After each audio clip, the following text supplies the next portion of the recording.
Alright, in this video, I'm going to show you how to remove the background in CapCut in two ways. First, open CapCut and import your video. Then, drag it to the timeline and select the clip.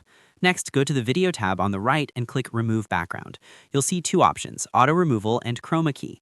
We use Auto Removal when the background is composed of many colors and Chroma Key when we have a single color background, like a green screen. So for this case, we'll use Auto Removal, as the background isn't one color. Once you check the box, CapCut will automatically detect the subject and remove the background. Then you can add a new background by placing another image or video on a layer below. The second method is by using the Chroma Key. First, import your video and drag it to the timeline. The background should be one color. Then click on the clip once, go to the Remove Background tab, and select Chroma Key. Now hover over the background of your video and click on it once. You can see the selected color is now removed. If you're not satisfied with the results, you can adjust the intensity and shadow of the key. Now, replace the background of your video with your preferred image or video. I post quick editing fixes like this every week. Subscribe for more fast tutorials. And that's it. Thanks for watching.